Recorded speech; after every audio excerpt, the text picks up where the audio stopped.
Was kommt dir in den Sinn, wenn du das Wort Trost hörst? Was für eine Szene kommt dir in den Sinn? Jetzt nicht aus einem Film oder so, sondern aus deinem persönlichen Leben. Trost. Tröstet werden. Kennst du das? Hast du das einmal erlebt? Versuch mal ein bisschen. Darf man überhaupt um Trost bitten oder ist das etwas für Schwache? Ein Indianer kennt keinen Schmerz. Ich bin kein Indianer. Los, weiter geht's. Nicht brüllen. Trost. Es gibt Sachen im Leben, die kann man nicht einfach wegdiskutieren. Die kann man nicht einfach schön reden. Die kann man nicht einfach erklären. Die sind und die sind vorhanden aufgrund der Umstände, wo wir sind konfrontiert und jeder von uns kennt solche Situationen, Momente. Verluste, Enttäuschungen, Schuld, Angst, Einsamkeit. Und es gibt einige Dinge, die nicht einfach immer gut werden. Nicht alle Sachen werden einfach gut. Leider. Wir wünschen uns und wir reden es uns dann auch ein, ja, irgendwo hat es sicher noch ein gut. Manchmal ist es einfach nur nicht gut, schlecht. Nicht gut gegangen, nicht gut gelaufen und Zerbruch und in diesem Moment so. Gerade in diesem Moment verpassen wir es manchmal, den Trost in Anspruch zu nehmen, überhaupt daran zu denken, das wäre das, was ich jetzt bräuchte. Einfach ein Trost. Wenn das totale Versagen offensichtlich ist, wenn Tod Einzug haltet, was machen wir denn? Ich habe das Bild mitgenommen. Wenn es zerbrochen ist, ist es zerbrochen. Die Vase liegt am Boden. Was machen wir denn als Eltern? Haben ihr auch schon als Eltern so einen Moment erlebt? Was machst du denn als Eltern? Was braucht jetzt der Bub?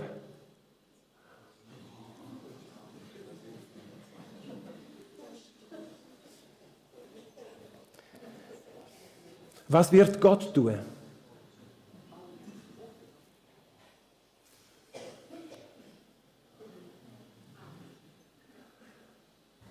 Glaubt ihr, dass dem Bub Trost gut tut in dem Moment?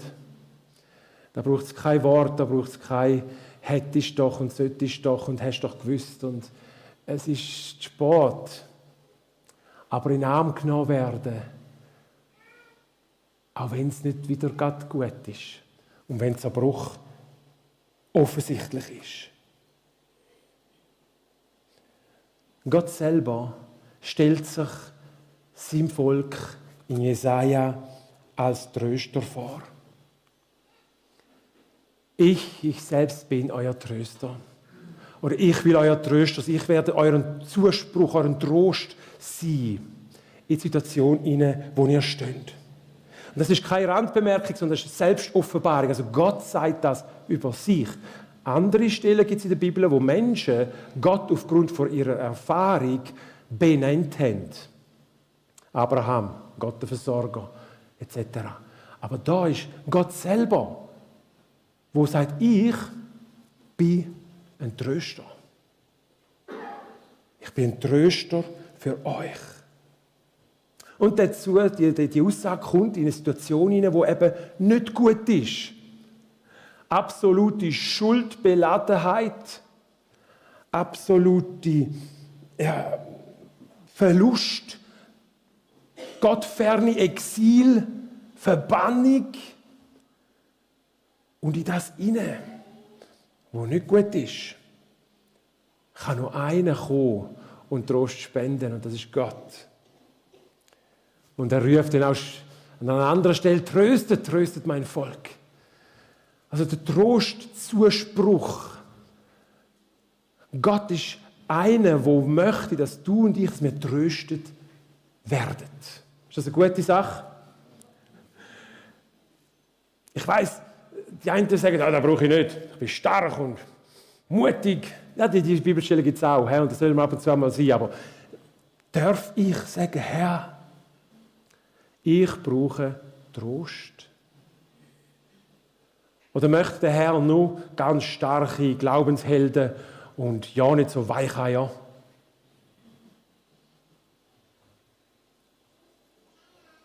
Wenn er doch sagt, er sagt nicht, reiss dich zusammen, das kommt schon wieder gut. Nein, er sagt, ich bin da. Ich bin jetzt da. In dieser Situation, jetzt bin ich da. Ich tröste dich.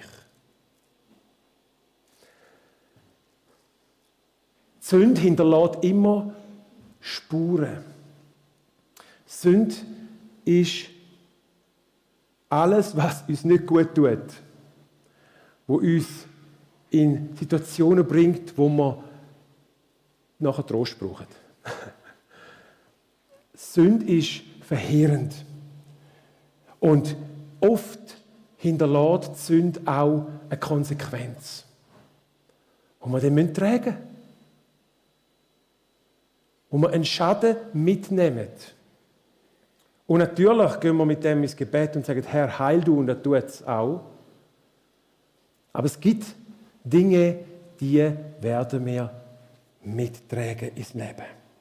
Mitnehmen, die gehören dann zu uns und das ist unsere Geschichte und das ist auch in Ahnung von Gott. Aber wisst ihr was? Es braucht einen, der das Ganze in einen Trost hineinführt für dich.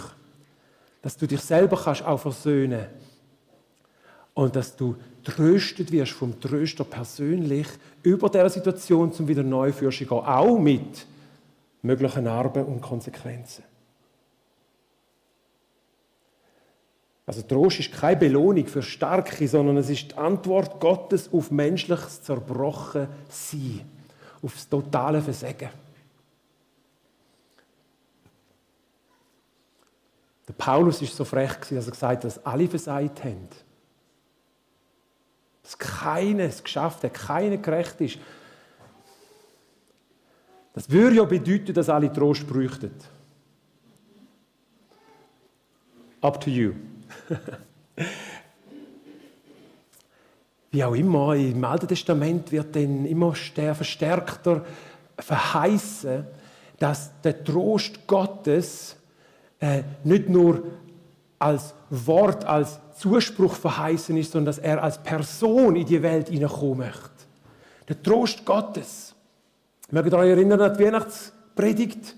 Der Simeon hat auf den Tröster Israels gewartet, bis er ihn dann endlich in seinen Händen gehalten hat. Also die Verheißung wird gebracht und in Jesaja 61, 1-2 heißt, der Geist des Herrn ist auf mir, zu trösten alle Trauernden. Auch noch andere Sachen, aber das ist ein Aspekt davon. Israel wartet nicht nur auf eine Idee, sondern auf eine Person. Eine messianische Hoffnung, eine Erwartung, da kommt einer und der wird Trost bringen. Für unsere totale Zerbrochenheit, für unser absolutes Versagen, da werden wir tröstet werden. Ein Zuspruch. Super. Und dann ist Jesus gekommen. Und er ist durch die Welt gelaufen und hat die Menschen getröstet. Er hat sie aufgebaut. Und er hat ihnen aber nicht nur in dem Moment, durch das, dass er sie geheilt hat oder befreit hat, Trost gegeben, sondern er hat immer von dem geredet, wozu er wirklich gekommen ist. Nämlich zur Befreiung, zur Heilung der Völker durch seinen Tod am Kreuz. Das war dann der Trost, die Verheißung. Aber das andere hat auch gut zu tun. Amen. Es tut so gut. Wenn wir die Gegenwart Gottes, wenn wir Erfahrungen machen mit ihm, und das dürfen wir auch. Jesus wendet sich der Zerbrochenen zu, der mühseligen, Geschlagenen.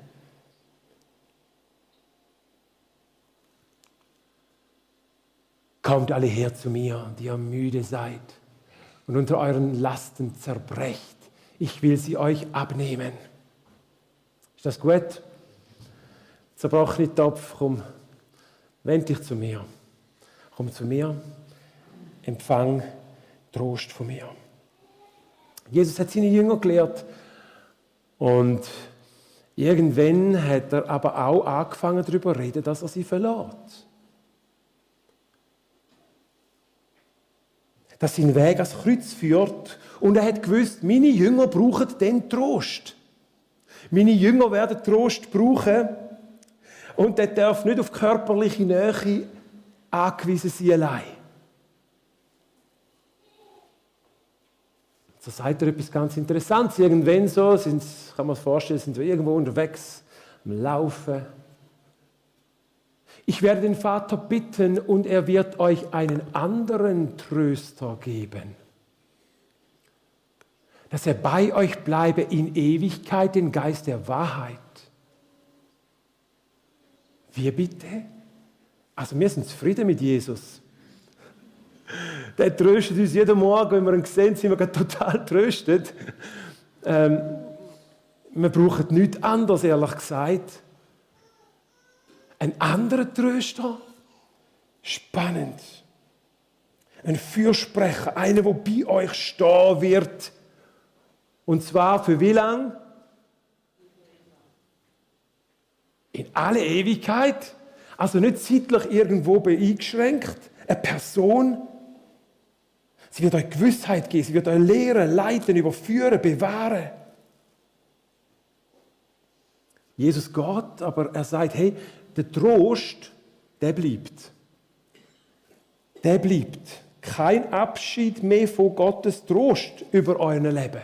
Zuerst war die Zusage, dann war die Person da und jetzt ist die Gegenwart da.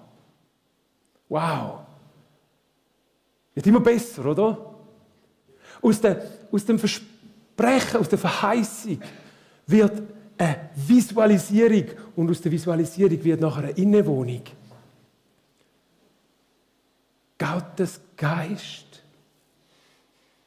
mein Tröster, nie mehr allein.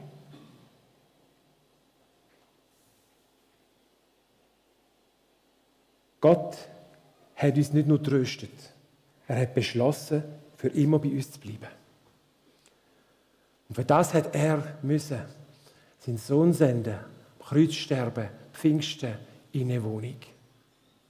Damit du einen Tröster hast. Also wer ist dein Tröster, wenn du durch den Alltag gehst? Gottes Geist. Er ist in dir. Und wenn du Trost brauchst, suchst du ihn. Aber das ist noch nicht das Ende der Geschichte, oder? Denn der absolute Trost kommt zum Schluss. In der Offenbarung lesen wir einen längeren Text und ich habe gefunden, ich lese ihn doch ganz, auch wenn er länger ist. Und ich sah einen neuen Himmel und eine neue Erde. Der Johannes sieht, was in Zukunft, was kommen wird, was Gott verheißen hat. Denn der erste Himmel und die erste Erde sind vergangen und das Meer ist nicht mehr. Und ich sah die heilige Stadt, das neue Jerusalem von Gott aus dem Himmel herabkommen, bereitet wie eine geschmückte Braut für ihren Mann. Und ich hörte eine große Stimme von dem Thron her, die sprach, siehe da, die Hütte Gottes bei den Menschen. Und er wird bei ihnen wohnen und sie werden sein Volk sein. Und er selbst, Gott, mit ihnen wird ihr Gott sein. Und Gott wird abwischen alle Tränen von ihren Augen.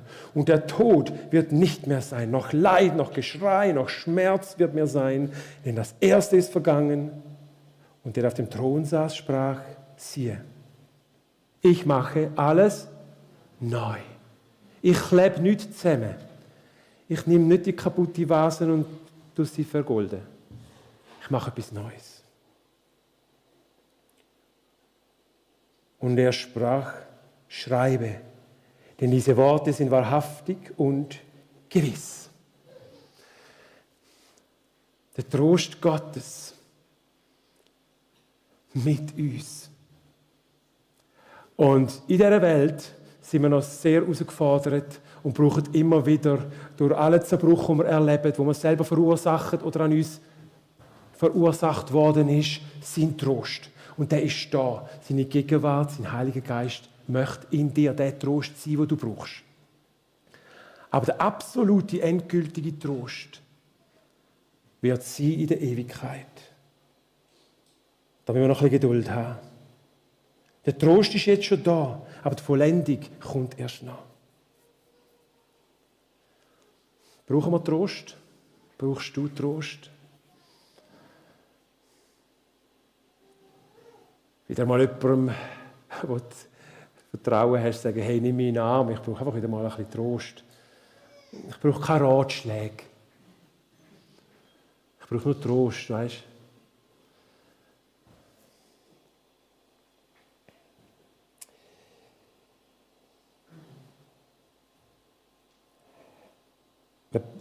Ja, wer behauptet, keinen Trost zu brauchen, ist oft jemand, der sehr gut verdrängen kann. Und in der Seelsorge dann erleben wir, dass dann eben Sachen wirklich aufbrechen dürfen. Und dann geht es nicht darum, dass man es irgendwie schön redet, sondern dann müssen wir sagen, okay, Herr, jetzt musst du trösten, jetzt musst du helfen. Wir bringen das jetzt vor dich im Gebet. Und es ist überraschend und wunderschön zu sehen, dass dann Heiligen passiert. Also, wir sehen, wir brauchen Trost und wir haben jemanden, der Trost gibt. Das Ding ist also nicht, ob wir Trost brauchen, sondern wo wir Trost suchen. Oft greifen wir zu Tröstern, die kurzfristig uns irgendwie etwas versprechen. Nutella zum Beispiel. Nein.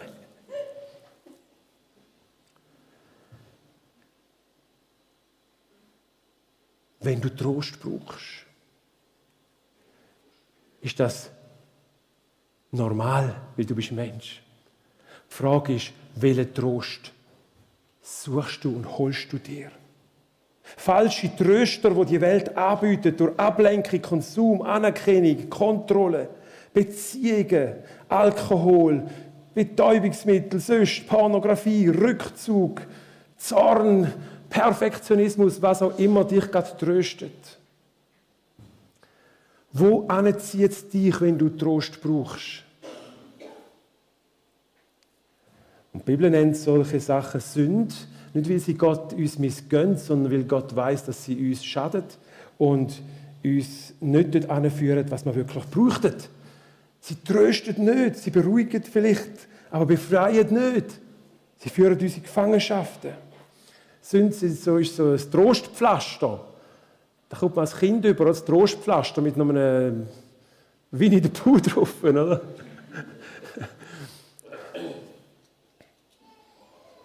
Oder man gibt dem Kind irgendein Kügel, damit sie irgendwie denken, jetzt kannst du wieder weiterrennen. Alles, was wir brauchen, ist Trost. Und wenn du Trost brauchst, dann überleg mal, was sind so deine Mechanismen? Wir haben letzten Sonntag gehört vom Sinneswandel, wie manchmal das eingebrennt ist in unseren Hirnwindungen, wie Autobahnen, dass wir immer wieder zum Gleichen greifen, wenn wir Trost brauchen, weil wir sie gewöhnt sind. Das ist der einfachste Weg. Was aber, wenn Gott auch Trost bereit hat?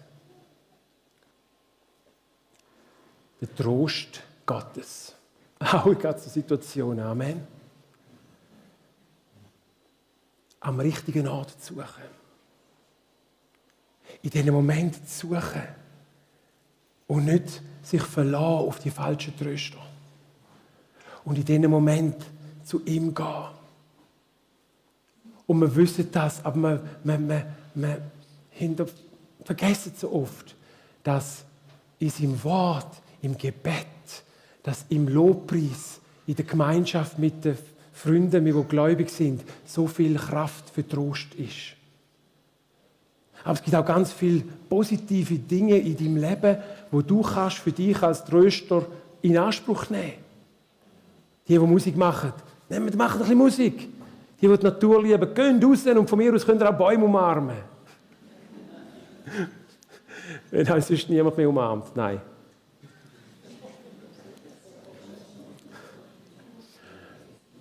Der Trost. Es gibt so viele gute Sachen, die Gott gegeben hat. Und er möchte, dass du sie nutzt, die dir gut tun, die dich stärken, die dich auferbauen. aber Trost brauchst. Und so darum möchte ich dir einfach auch mitgeben, wenn du wieder mal Trost brauchst, dann sei dir bewusst, das ist normal. Jetzt ist nur noch die Entscheidung, welchen Tröster suche ich? Welchen Tröster nehme ich in Anspruch? Zusammengefasst, Gott offenbart sich als Tröster. Der Trost Israel ist in Jesus Christus sichtbar worden. Jesus sendet den Heiligen Geist als bleibender Tröster. Und am Ende wird er abwischen alle Tränen, die jetzt vielleicht noch geweint werden. Wir brauchen Trost, wähl den richtigen Trost. Und es ist ganz wichtig, nochmal zu betonen, der Heilige Geist, Gottes Geist, ist der für dich da ist zum Trost. Zur Stärkung, Wegweisung, Bestätigung von deiner Identität. Und wenn du tröstet bist, und ich hoffe, dass einige von euch da heute Morgen sind, die sagen, ich bin einer, der tröstet worden ist. Ich bin einer, der ermutigt worden ist, wo Gottes Geist in mir hat mich so tröstet, dass ich kann andere trösten. Und damit schließe ich mit dem letzten Vers.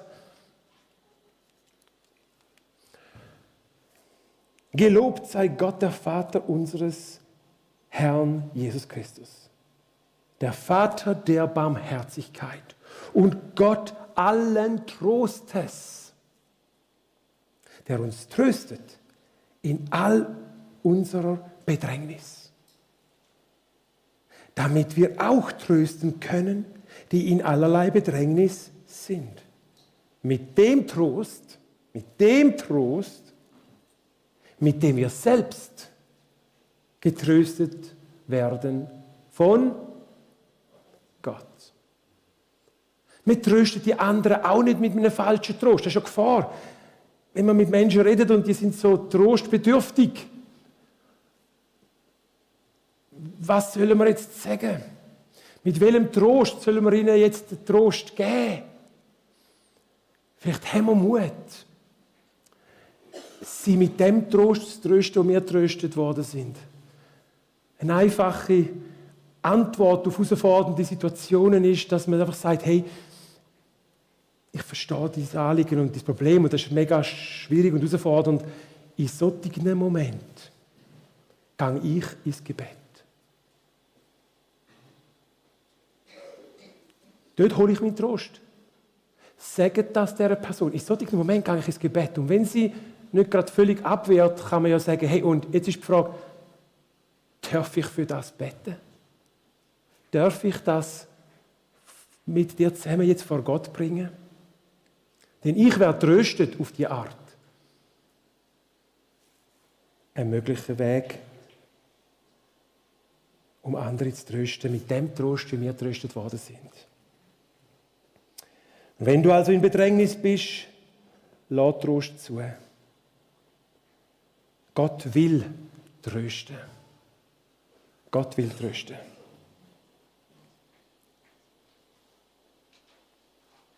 Er ist deine Antwort auf deinen Trost. Mach dich auf zu ihm. Und wenn du Jesus nicht kennst, wenn du den Trost noch nicht kennst, dann komm einfach zu ihm. Lass dich trösten von ihm. Er ist nicht der dich verurteilt. Er ist die Antwort auf alle deine Versagen, auf allen Zerbruch. Komm zu ihm und lass dich mit ihm versöhnen. Lass dich mit ihm ganz neu ein. Das Misstrauen in Gott soll sich in Vertrauen in Gott verwandeln. Und du wirst Trost erfahren. Solange das Misstrauen, auch als Gläubige können wir Gott misstrauen. Ja, Gott ist schon gut, aber das ist ihm nicht möglich. Das ist außerhalb, oder Gott will nicht, Gott hat nicht und Gott sieht nicht. Und wenn es Bereiche gibt in deinem Leben heute Morgen, wo du Trost bräuchtest, aber Gott misstraust, bring es heute Morgen neu vor Gott. Sag, ich vertraue dir in diesem Punkt. Nicht, dass es einfach perfekt macht wieder und alles wegnimmt, aber dass er dich trösten wird. Und vielleicht wirst du auch ein Wunder erleben von der kompletten Veränderung und Heilung. Aber der Trost ist gewiss. Amen. So, lassen wir uns mal aufstehen. Jedes von euch kennt vielleicht so eine Situation in deinem Leben, wie wir da vorher hatten. Dinge, die einfach kaputt sind. Lass das Vertrauen auf Gott, lass dich neu ein auf Gott und sein Vertrauen in ihn. Wend dich zu ihm, das ist wichtig. Und er wird dein Tröster sein heute Morgen. Amen. Himmlischer Vater, danke dir, dass du durch deinen Geist gegenwärtig bist. Du kennst jedem seinen persönlichen Zerbruch.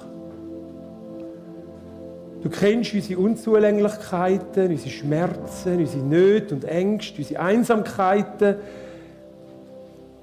Du kennst auch die Tröster, die wir manchmal gewählt haben.